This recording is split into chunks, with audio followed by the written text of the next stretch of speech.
네, 반갑습니다. 저는 대구대학교 김창훈 교수입니다.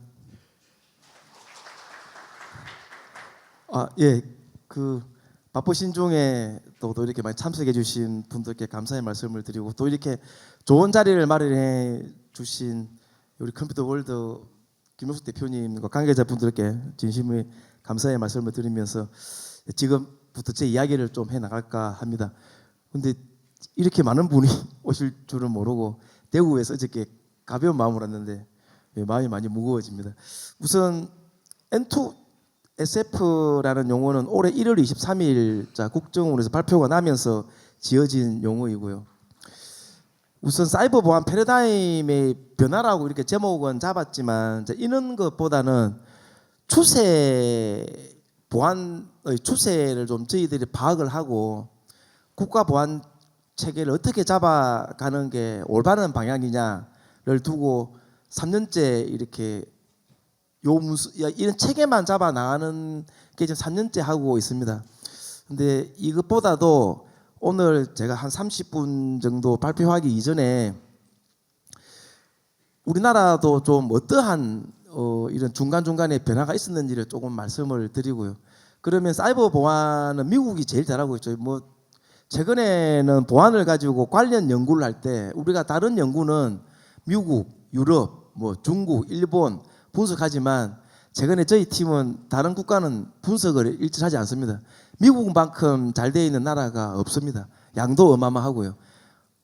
어제도 서울로 올라오는 길에 우리 연구팀에 있는 후배 교수가 1984년도 문서 하나를 보내주더라고요.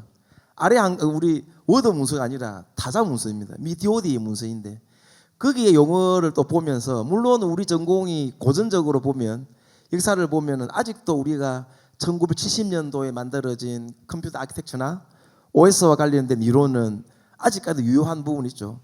그때 미국 DOD에서 쓴 용어가 우리가 지금 오늘 설명하고자 하는 시큐리티라기보다는 트러스트라는 개념을 미국 DOD는 이미 40년 전에 사용을 했습니다. 40, 50년 전에.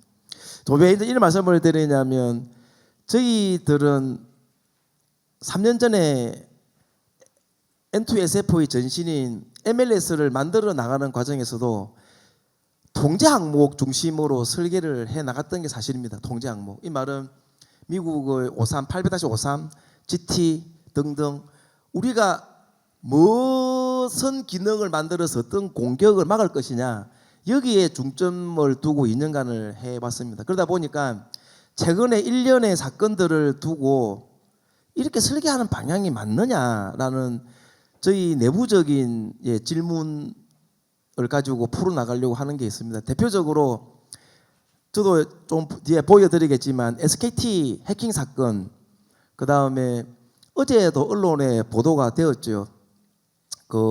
미국 다크웹에서 거래가 되었던 LG U+와 KT 해킹 사건 자료들, 지난주에 고려대학교 김희강 교수님하고 박정흠 교수님 발표를 했죠.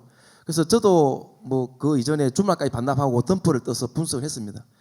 그러면 SK 일련의 사건과 최근에 KT와 이제 LG U+ 해킹을 이렇게 언론에서 보도하면서 왜 완벽하게 대응을 하지 못할까, 이런 의문을 우리가 오늘 이 자리에서 가질 수가 있습니다. 가장 최근에 일련의 사건들을 가지고. 그러면 SK 해킹 사건 저희 연구팀에서 시나리오 재구성을 해가지고 좀 규명을 했죠. 좀 보여드리겠지만, 그러면 이제 문제가 뭐냐, KT 같은 경우에도 어떻게 보면 언론 보도 어제까지 더 팩트이 나왔는데, 저는 언론의 더 팩트가 그거는 팩트라고 아니라고 봅니다. 사실과는 조금 다른 게 있습니다. 예를 들면 KT 같은 경우에는 원격 접속 서버, RC 서버가 이게 이제 탈취가 당했는데, 이 RC 서버는 민원을 받는 서버. 예를 들면은 KT 고객이 컴퓨터가 뭐가 안 돼. 그러면 안에 내부에서 민원인이 그 컴퓨터에 원격으로 들어가서 이렇게 수정해주고 작업해주는 그런 서버입니다. 그러면 여기서 KT는 왜 그러면 완벽하게 우리는 절대적으로 안으로 내부적으로 침투한 흔적이 없다라고 증명을 해줘야 되는데, 그럼 과연 KT는 인프라가 증명이 가능한 인프라이냐? 이런 의문을 가지고 저희들은 향후에 N2SF 방향을 잡아가야 된다. LG U+ 동일합니다. 나간 데이터가 서버 관리용 ID 패스워드, 물론 암호화가 된 것도 있고 안 된 것도 있고, 이런 상황이 벌어졌을 때 키사하게 과계정통부로부터 조사를 충실히 받겠다. 이것도 중요하지만 내부적으로 우리는 이러이러한 체계를 갖추고 있으니까 뚫렸더라도 암호화 과정을 거쳤기 때문에 안전하다, 이렇게 증명이 이루어진다는 생각합니다. 그래서 최근에 저희 N2SF 연구팀이 올해 중순부터 가고자 하는 방향의 키워드가 조금 바뀌었습니다. 예전에는 시큐리티만 가지고 달렸다면 이제는 키워드 좀 두 개가 더 달라붙었습니다. 세이프티랑 리얼라이빌리티가 붙었습니다. 이 말은 뭐냐면 고객이 우리 쪽에 뭔가 정보를 맡길 때 우리는 보안과 관련해서 상대방한테 이제 신뢰성을 줘야 된다. 그러려면 이제 우리는 어떠한 체계로 가야 되느냐, 그런 문제를 가지고 오늘 조금 설명을 드리도록 하겠습니다. 그런 관점에서 보면 국가정보원이 만든 N2SF는 미국의 RMF나 CSF나 또 GT 기술 대비 중간에 굉장히 노력한 그런 흔적들이 들어가 있습니다. 그럼 기술적인 부분들은 좀 빠르게 좀 설명을 드리고요. 참고로 오늘 강의 자료는 좀 드리기 어려운 게 다음 주 화수가 이틀간 그 코엑스에서 국정원에서 하는 국제행사 CSK가 있습니다. 거기에 아마 국정원 과장님께서 지금 국가적으로 큰 이슈가 되고 있는 N2SF 1.0 정식 버전 통제 항목이나 브록2, 그다음에 가이드라인에 개정된 내용들, 그다음에 클라우드 부분 등등 좀 현실적으로 우리 국가적으로 이슈가 되는 내용들에 대해서 포괄적으로 설명을 드릴 것 같습니다. 그래서 저는 오늘 거기 앞서 또 저희들이 소위 말하면 큰 행사를 앞두고 앞에서 뭔가를 먼저 하면은 본 행사가 좀 호도가 되니까 그런 부분 좀 빼고 발표를 하도록 하겠습니다. 첫 번째가 뭐냐면 전 세계적으로 사이버 보안 전략을 가지고 가는 게 이게 기존 대비 조금 다른 방향으로 가고 있습니다. 그래서 미국도 보면 GT라는 걸 발표를 하죠.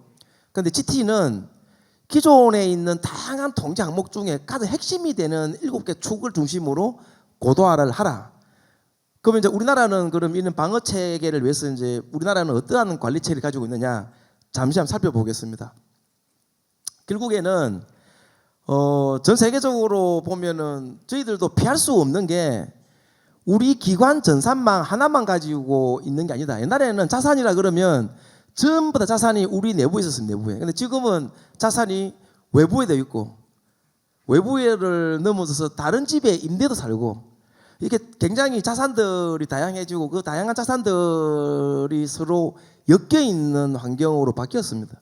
그러다 보니까 두 번째 보시면 공격을 할 수 있는 방법들이 굉장히 더 늘어납니다. 간단하게 우리 국가정보원이 지켜온 망분리 있죠. 이 망분리는 어쨌거나 지금도 국가정보보안 기본 지침이 안 바뀌었기 때문에 우리나라는 망분리가 아주 유효합니다. 그러니까 망분리를 하게 되면 장점은 뭐냐? 망분리의 장점이 있는 게 아니라 망분리를 통한 규제가 강하기 때문에 해킹하기가 어렵습니다. 예를 들면 내부에 있는 컴퓨터는 외부의 인터넷 쏴서 사용 못한다. 혹은 인터넷 접속이 안 된다. 그 다음에 인터넷 컴퓨터로는 워드 깔지 마라. 워드 안 깔면 생산하는 문서에 한계가 있죠. 이런 규제가 강하기 때문에 보안적으로는 안전할 수 있지만 단점이 뭐냐?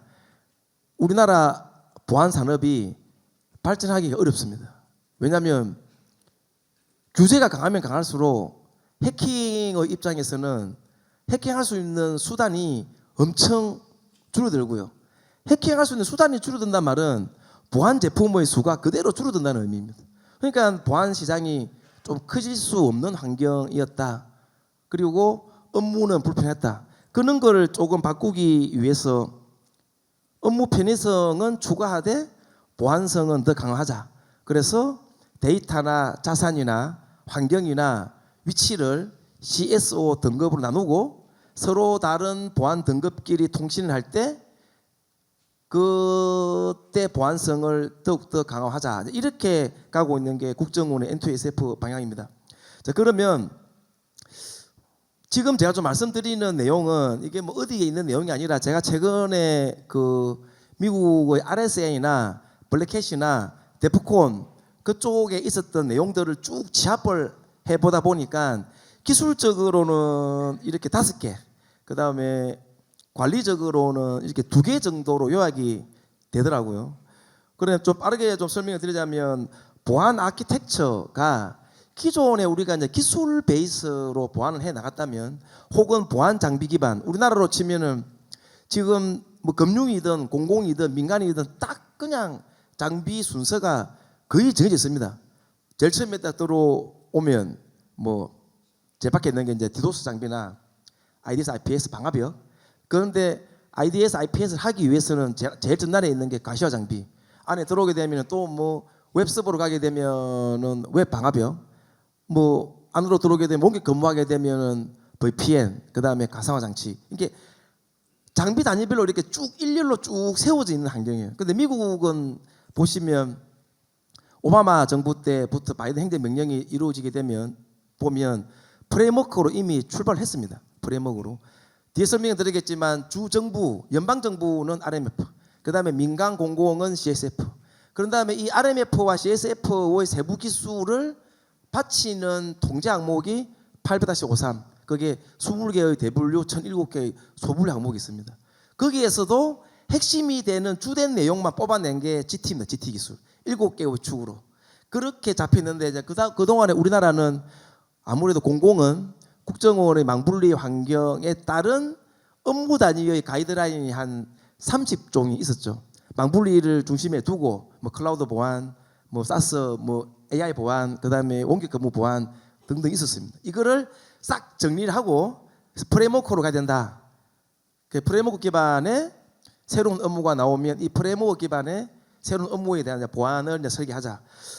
그리고 두 번째로 나온 게 이제 AI 지능형 AI 기술을 좀 말하면은 AI for security, security for AI 이렇게 나아가고 있죠. 뒤에 좀 설명을 드리겠지만 저희들 연구팀이 3년 전에 출발할 때는 통제 항목 중심으로 했다면 올해는 개인적으로는 오늘 또 우리 국정원 과제 중간 보고가 또 판교 센터에 있습니다. 제가 2시부터.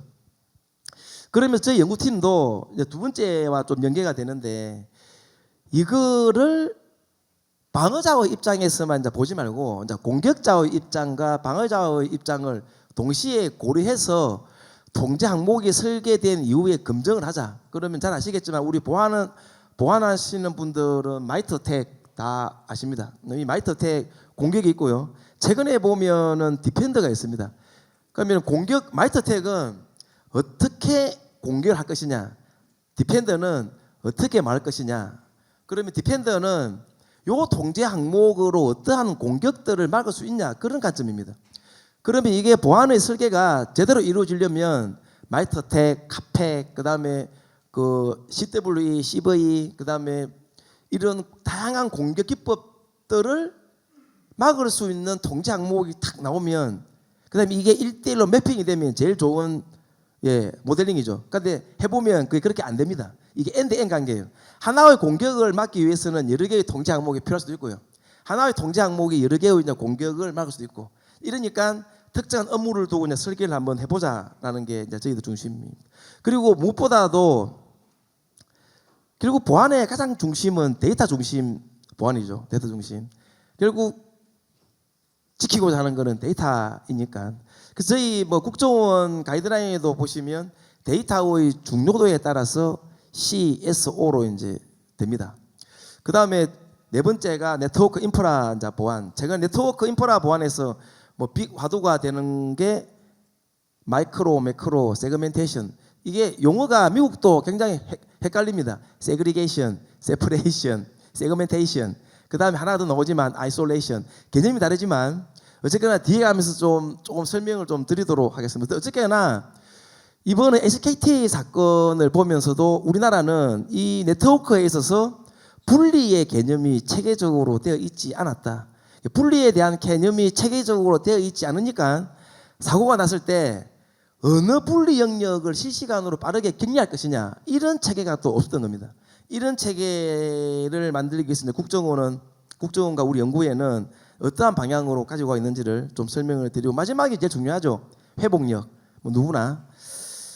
그리고 이제 우리나라 같은 경우에는 보안에 대한 문화가 거의 제 개인적인 생각으로는 거의 후진국 수준이다. 그게 잘 아시겠지만 얼마 전에 그 최민희 방통위 위원장님께서 뭘 또 우리나라 기관에 대해서 강제적으로 조사를 하고 뭐 이런 입법화를 추진하겠다 하셨는데 아마 여기 계신 우리 보안하시는 분들 대부분 다 알고 계실 겁니다. 우리나라가 사이버 안전 기본법이 없습니다. 이게 제가 알기로는 지금 경상북도 도지사 하고 계시는 이철우 지사님께서 국회의원 시절부터 국가사이버안전기본법을 계속 입법을 합니다. 그런데 계속 반대에 부딪혀서 못 왔고요.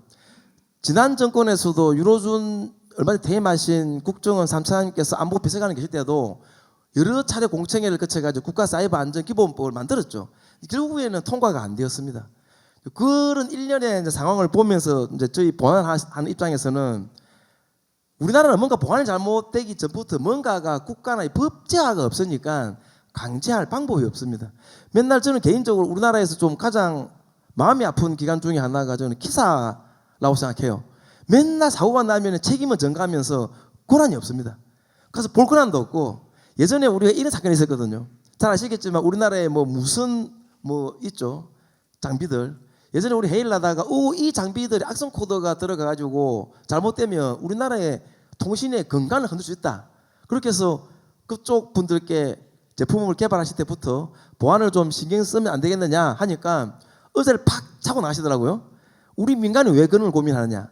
그러면 이제 국가사이버안전기본법에는 이제 어떠한 내용들이 들어가야 되냐면 저희들 입장에서는 최소한 민간에 만든 제품이라도 이 제품이 국가에 일정 이상의 납품이 이루어지고 여기가 잘못되었을 때 우리 국민의 좀 전에 우리 신우찬 과장님께서 말씀하신 어베일리빌리티나 이쪽 영향을 미치는 것들은 기본적으로 제재가 해야 된다. 제재라기보다는 뭔가 관리 감독 혹은 드라이브 할 수 있는 조건 이게 좀 뭔가 이런 게 도구가 있어야 되는데 이런 게 지금 우리나라가 전혀 없습니다. 그런데 우리나라는 잘 아시겠지만 뭐 김희관 교수님하고 친구니까 지난주 금요일 날 발표를 하고 왔더니 전화가 불똥이 터집니다. 지금 중국과의 관계가 중요한데 왜 중국을 자극하는 걸 발표하느냐. 우리는 보안하는 사람들은 그게 아니라고 봅니다. 뭐냐. 어쨌거나 우리나라는 분단 국가고요. 해킹을 실제 해오는 기관이 북한, 중국, 러시아 지속적으로 들어오는데 그럼 사고가 나면 빨리빨리 발표를 해야 되죠. 자꾸 보안은 감추려고 하면 안 된다. 어쨌거나 국가적으로 이런 뭐 전 세계적으로 사이버 전쟁이 벌어지고 있는 상황에서 그럼 우리나라는 공공과 민간 기관의 정보 보호의 기능이죠. 정보 역량을 강화하기 위한 관리 이런 체계가 뭐가 있냐면 국정원은 공공기관 실태 평가 항목이 있습니다. 이건 대외비인데 아마 이 정도 수준에 발표하는 거는 뭐 문제가 안 될 거라고 봅니다. 보면 관리적인 보안, 기술적인 보안, 위기 대응 역량 이렇게 되어 있고요. 이걸 핵심적으로 쫙 정리를 해보면 간단하게 망분리만 하나 보면 망을 분리는 뒤에 설명해 드리겠지만은 어떻게 보면은 또 보안의 가장 기본적인 도구입니다. 도메인 간에 분리가 먼저 이루어져야 그 뒤에 어떻게 연기를 시킬 것이냐. 그런데 망을 분리 정책이 있으면 두 번째는 망 운영할 때 위기사항이 없느냐. 세 번째는 망 위기사항이 발생했을 때 어떻게 실시간으로 대응할 것이냐. 이런 체계로 갖추어져 있고 국정원의 평가 항목은 하나하나의 세부적인 기술 중심이 아니라 업무 중심입니다. 뭐냐면 공공기관은 저도 10년 넘게 공공에 점검을 해본 입장으로서 세부적인 기술을 점검하는 것은 맞지 않습니다. 예를 들면 인정을 잘하고 있느냐. 이게 말이 안 되는 게 공공기관에는 여러 가지 업무가 있습니다. 예를 들면 원격 업무, 그 다음에 용역 업무, 그 다음에 서버 자체적인 우리 소위 말하면은 포털 시스템일 거죠. 내부 업무 시스템. 거기엔 다 인증이 들어가요. 그러니까 국정원의 공공기관 평가 관리 체계는 기술적으로는 업무 단위로 되어 있습니다. 이렇게. 그러면 우리가 이제 기사 과기정 동부의 ISMS P는 빼버리면 이거는 어떻게 보면 ISO 이제 국제적인 표준 기반의 관리 체계입니다. 거의 대동소이하죠.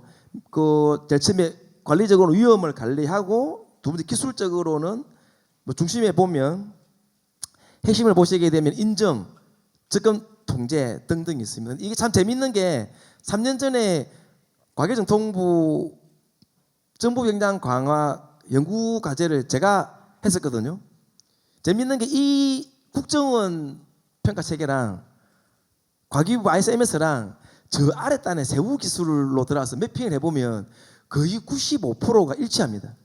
그런데 접근 방식의 차이죠. 과기정통부의 ISMS는 지금처럼 세부 기술의 단위입니다. 민간이다 보니까 국정원은 업무의 단위이고요. 얼마 전에 우리 입법에서 올라와 있더라고요. 공공기관에서도 ISMS를 도입해야 된다. 저는 개인적으로 보안 기술을 하는 입장에서 그건 정말 의미가 없습니다. 왜냐하면 공공기관에 ISMS 이런 체계를 갖추어서 공공기관의 보안 역량이 올라갈까요? 저는 전혀 아니라고 봅니다.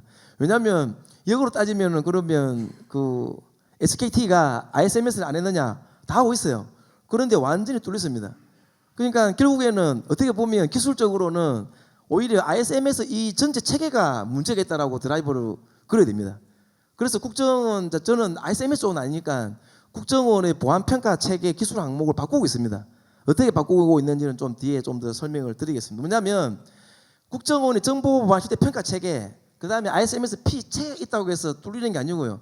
보안 체계는 기술적으로 원천적으로 바꾸어 나가야 된다. 어떻게 바꾸어 나가야 되느냐? 제가 좀 설명을 드린 것처럼 사고가 나면 입증 가능, 증명 가능한 방어 체계로 설계가 돼야 된다. 그러면 SKT 사건에 대해서 짧게 좀 설명을 드리겠습니다. SKT 사건의 본질은 뭐냐? 지금처럼 포트 기존의 기술로는 이게 감지가 안 됩니다. 프로세서도 바꾸고 로고 기록도 없애버리고, 이래서 우리가 알고 있는 기존의 장비들 아무리 조합하더라도 막을 수가 없다. 조국 혁신당의 이혜민 의원께서 자기 유튜버에 SKT 사건을 설명하면서 인프라 구성도를 저렇게 밝혔더라고요. 그래서 제가 이혜민 의원의 유튜브를 보다가 캡처를 해가지고 이거는 PPT를 제가 손수 그렸습니다. 이렇게 한 다음에 SKT 예상 흐름도를 5월 8일 날 만들어서 이제 우리 비공개적으로 세미나했죠. 하고 보니까 결국에는 똑같더라. 저희들이 뭐 거의 다 맞췄죠. 그러면 이제 이러한 SKT 해킹 사건을 두고 그러면 왜 방어가 안 되었느냐?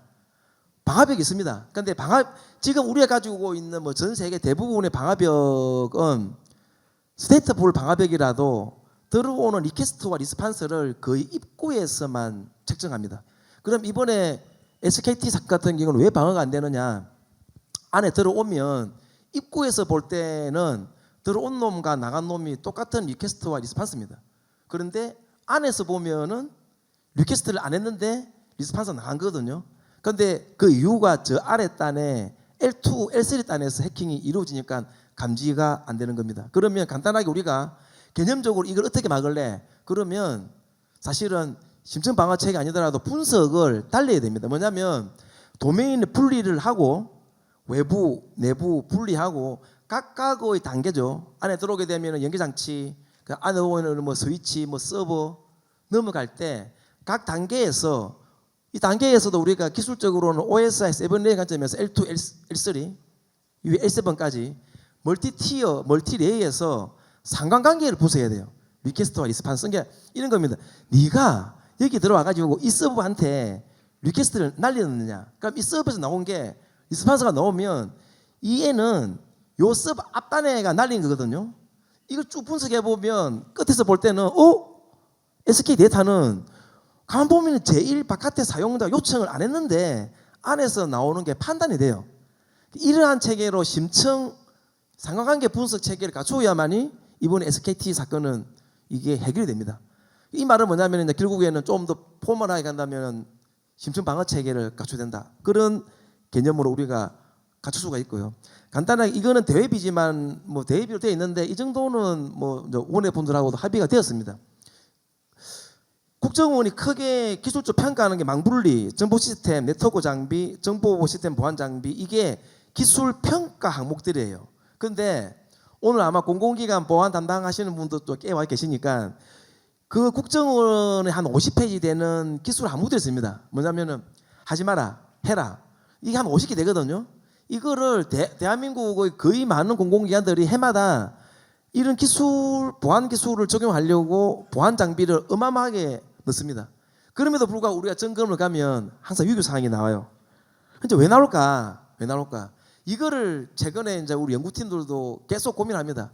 왜냐하면 저는 이제 이런 문제들이 왜 발생하냐 그러면 보안 장치들을 기존의 일반화된 보안 장치들을 두고 여기에다가 기능을 덧붙여 만들려고 하다 보니까 항상 홀이 생기는 것 같습니다.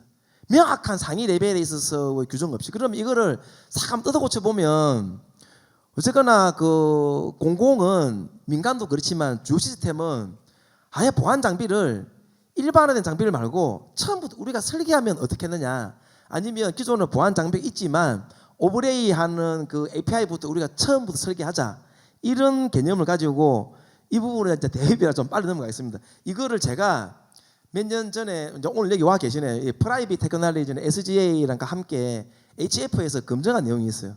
이거 아이디어는 제가 냈죠.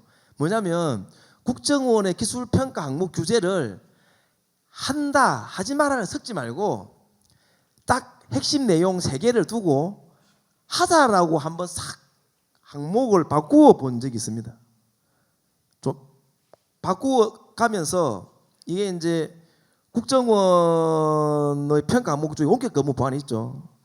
이렇게 많은 보안 장비를 넣더라도 위협이 발생을 했던 사례들을 저희들 대구대학교에서 이렇게 실험을 한 적이 있습니다.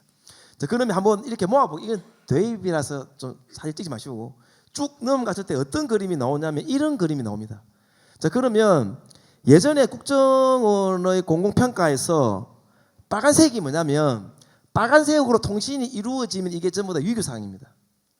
자, 그러면 우리는 예전에는 어떻게 되냐, 파란색은 하라, 빨간색은 하지 말라거든. 이게 혼합되어 있으니까 보안 장비를 가지고 담당관이 보안 정책을 펼침에 있어서 막강한 화이트리스트 기반 원칙 만들기가 너무 어려운 거예요. 이거를 쭉 집합을 시켜보면 이게 이제 여기서부터 이게 이제 외부 경계죠. 외부 경계, 1차 경계, 2차 경계.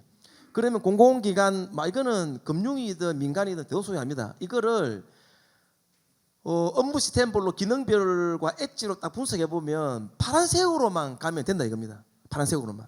그러면 이제 우리 입장에서는, 보안의 입장에서는 편합니다. 야, 파란색만 가고 나머지는 다 없애버리면 되네.